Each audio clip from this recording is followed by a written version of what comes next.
You want to know which wide receivers could break out in week 8 and which ones to avoid in your fantasy lineup? Stay tuned to find out. Don't forget to subscribe and click the notification bell so you can catch each and every one of these videos every week. All right, let's talk about our must-start wide receivers for this week. Chris, who is your first wideout that you think has to be in your lineup? Well, I'm going to cheat. I'm going to pick 3. That's because I'm going with any Cincinnati wide receiver because the matchup against Tennessee this week is just that good. And Burrow is throwing the ball 1,000 times a game for, 400 yards. So they all have value. Talking about the matchup with the Titans, they're allowing the 6th most points to wide receivers, 200 yards per game. This game, the over-under on this game is massive. It's like 52 or 53 or something like that. So there should be tons of scoring, shootout potential here. Obviously, if I had to order them, I prefer Boyd as my number 1 pick. Then I like Higgins as my number 2. AJ Green, I think he's a fine play this week. He's getting the targets, but he's only catching about 50% of them and not really finding the end zone. So that's how I'd order them. But I think all 3 Cincinnati receivers you can comfortably put in your lineup this week. I think you can almost roll all 3 of these guys out each and every week going forward. Number 1, Burrow leading the league in pass attempts. And number 2, the Bengals actually have a pretty favorable schedule throughout the second half going against defenses. So, yeah, I got to agree. So I'm going to go with a guy who isn't really replacing Odell Beckham because he's always been there. But, those targets have to go somewhere. You might like Rashard Higgins as a waiver wire pickup, but you have to be starting Jarvis Landry. And you know what? He had kind of fallen out of must-start territory. He's always been that solid floor guy for PPR because that's what he does. He's a target hog.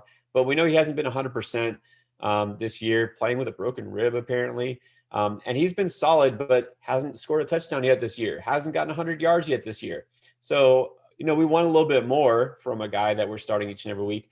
Maybe this is the week, and not just because Odell Beckham is not there. But Vegas, not a pushover here, right? But it's pretty favorable matchup, especially in the slot going against LaMarcus Jr. So I think Landry gets enough little extra love from Baker Mayfield that you want to keep him in your lineup if at all possible.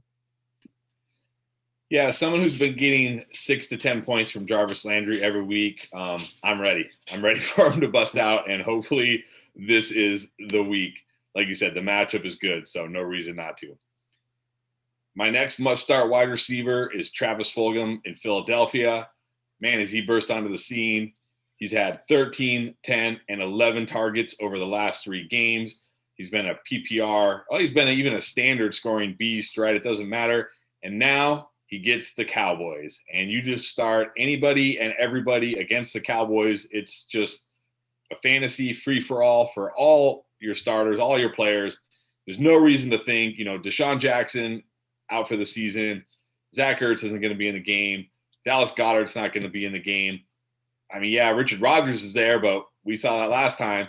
There's no reason to think he's not going to get double-digit targets again. And if you give him double-digit targets against the Cowboys, he's going to have a monster week. Got to agree. I will admit I was a little skeptical at first of Fulgham. Thought that first game might just be an outlier. He's been coming through, so I got to buy in. And you know what? They need to throw it to somebody. They really have nobody else. No tight ends even. Like you said, their top 2 tight ends are out. And this is Dallas. All right. I think we're going to talk about this maybe in every single one of our episodes this week. You stream against Dallas this week and pretty much every week the rest of the year. So totally on board with Fulgham. Finally. Also on board with Brandon Aiyuk against Seattle. Deebo Samuel probably will not play. But even besides that, he kind of had his breakout game last week. He's finally had a big enough share of the receiving work. He'd been mixed in a little bit, using him as a runner. That's where he was scoring his touchdowns, right, on these end arounds. But he's finally becoming a primary target there. And, I mean, Seattle secondary every time. Every time. You know what? Go a little deeper. I'm not going to call him a must start, but as a sleeper, I actually really like Kendrick Bourne this week. Nobody's on him because he did 0 last week, but that was against the Patriots. We're going the polar opposite end here, the most generous defense against wide receivers. So I'm putting Brandon Aiyuk in my lineup actually in a couple of places. Yeah, I completely agree. The matchup is way too good to ignore. No Deebo Samuel means he should get the looks. And like you said, I mean, they end arounds, wide receiver screens. They get him involved, not just down the field, but in all sorts of different ways. And against this defense, I'm expecting a huge game from Brandon Aiyuk this week. And then I'm going to cheat a little bit again on my third must start because I'm picking 2 wide receivers, but they're on the same team, and that's Robby Anderson and DJ Moore because they're playing the Atlanta Falcons. Falcons 5th worst against wide receivers. They just get destroyed by wide receivers. And when these teams played in week 5, Robby Anderson put up a nice 8-catch, 112-yard day with 13 targets, and DJ Moore on only 5 targets had 4 catches, 93 yards, and a touchdown. And this is kind of what we've seen recently, right? Robby Anderson gets most of the targets, gets more catches, but DJ Moore has that big play upside. He's been hitting big plays, it seems like, every week. No reason why he can't do it again this week. So both Robby Anderson and DJ Moore, I think, are must-start wide receivers in week 8. Yeah, really the only question there, it's not whether you start him or do you start both. It's which guy will do better, right? Who do you have higher? I got DJ Moore a little higher. I think he's top 10 wide receiver in my rankings right now. They're both absolute must starts. Definitely. They actually could both deliver wide receiver 1 value this week. And then a guy that I was on and then off and then back on, and I really don't know how I feel about it, but Scotty Miller, he's doing what he's supposed to be doing. He's catching passes from Tom Brady because nobody else is really available. Chris Godwin is out officially this week. Mike Evans is going to play. He is going to do what he's been doing, which is probably disappoint because, number one, Bruce Arians, who I guess we shouldn't take at his word, but he has said that he's 80% healthy, which makes sense if you see what he's been doing out there, which is not very much. Okay, so even if he's out there, he's not close to being healthy, and he will be the one that gets James Bradbury, which is a tough draw. Miller's going to play primarily either on the other side or also mix it in the slot. So I think you got to start Scotty Miller because he's got to pass the ball to somebody, and I think he's going to be the main beneficiary. Antonio Brown not coming back till next week. Yeah, we've seen in games when Godwin's not in there, Scotty Miller has had big games, and Brady is playing incredible right now, right? Like, I wonder how much New England wishes they had Tom Brady at this time, but that's for another video, I guess. Yeah, that's a whole nother question, but let's talk about some wide receivers we don't like quite as much and our must sits for this week. Go ahead and kick that one off. Yeah, these are a couple receivers I talked about also in my 13 players losing value video. And that's, I'm going to cheat again. I'm going to pick 2, but they're on the same team. And that's Cooper Kupp and Robert Woods.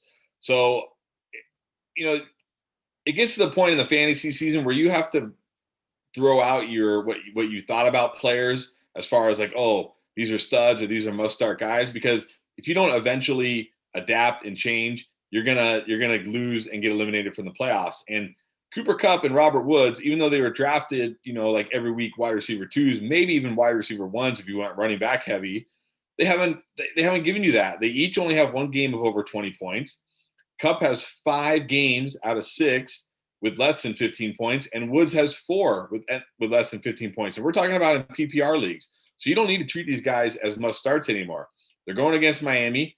Miami defense actually been pretty good this year. The 13th toughest against wide receivers. But here's what I really don't like him this week. With your boy Tua starting, with all due respect, and against that Rams defense, I don't think the Rams are going to have any trouble in this game. I think they're going to be able to run the ball, which, by the way, they've been running the ball. Their passing rate is 4th lowest this year, whereas last year it was 8th highest. They're just going to run the ball. They're going to rely on that defense. They're not going to throw a lot. And I think you're going to get another sub 10-point game from these guys. So if you have other options on your bench, I would look there and play those guys. Yeah, I agree. And I'm not going to, fight you on the Dolphins thing. I don't expect them to win this game. And you know what?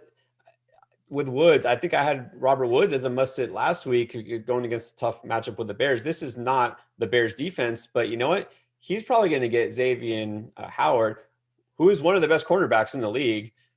So that tough matchup. And Woods, we don't even know if he's 100% coming off a groin injury. So I'm not starting Woods at all. I might start Kupp, but I'm not expecting wide receiver 2 numbers like it should have been every single week. I'm only starting him if I don't have a better option. But yeah, I'm definitely off of Woods. And then I think this guy I had as a must start last week, didn't quite pay off. But that's not why I'm going here. Darius Slayton We saw that now Sterling Shepard is going to cut into his work more than we think. And that's not good because as it was, it's not like this pass offense is humming right along. Slayton is always a big play away from, a good fantasy day. I don't see it happening against Tampa Bay, which is surprisingly one of the best pass defenses in the league, but also talk about top cornerbacks, Jamel Dean. I mean, this guy's got to be a Pro Bowler and not too shabby on the other side with Carlton Davis. So it's going to be a tough draw either way. I'm going to back off of Slayton because it's just really, really risky to start him, especially going on Monday night. Yeah, Tampa Bay feels like that defense where you have to sit everybody against, right? It seems like every year there's one or two defenses where it's like, don't play people against that defense, and Tampa Bay feels like that defense this year.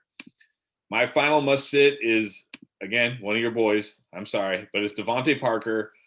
Not a knock on Parker so much as on the matchup, the Rams, which I just talked about, who are the number one defense against wide receivers at the moment, just shut down Allen Robinson. But B, he's also got Tua starting, as I just said. And I like Tua. I wanted the football team to draft Tua. It's nothing against Tua. But making his first NFL start with going against Aaron Donald and that front who gets all kinds of pressure on the quarterback, I just could not put Devante Parker in my lineup right now in a tough matchup with a rookie quarterback making his first start. Put him on the bench, see what happens, see how Tua looks. Don't risk putting them out there and having like a no catch or one catch day and killing your week. Yeah, I mean, the risk is real. We know that. I probably personally won't go as far as to say he's a must sit, but he's very fringe wide receiver 3 value for me, which means, depending on how deep your league is, you probably have options that are better. So it's definitely a risk there.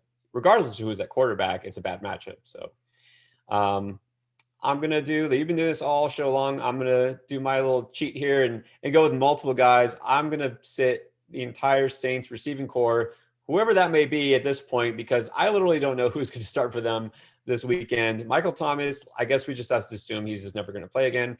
But anyways, he's probably not going to play this week. Emmanuel Sanders, still not practicing. And then even the hot waiver wire pickup, sort of, Marquez Callaway, seen him added in all sorts of leagues, and people say, okay, well, he's going to be the guy. No, he didn't practice today either. I don't even know why. But so you guys, those top 3 receivers are not maybe going to play. Are you really going to start Deontay Harris? Are you really going to trust Traquan Smith? No. Okay. Because he's shown that even with Michael Thomas out, even in a good matchup, it doesn't matter. You just can't trust these receivers. It's going to be all Alvin Kamara again. And then, oh, by the way, it's the Bears who just shut down those receivers of the Rams we talked about, the number 2 defense against wide receivers. So just pretend that the Saints passing game doesn't exist. Yeah, I agree. Can't start any Saints wide receivers. All right. Well, hopefully that helped. Guys, don't forget, we talk about every position here: running back, wide receiver, tight end, and quarterback, must starts, must sits each and every week. Hit that subscribe button and you won't miss a thing. Trick-or-treating? No, watching football. That's what you're doing this weekend. Well, maybe you'll have some candy left over, but hopefully it's more treat than trick. All right, guys. Thanks for watching.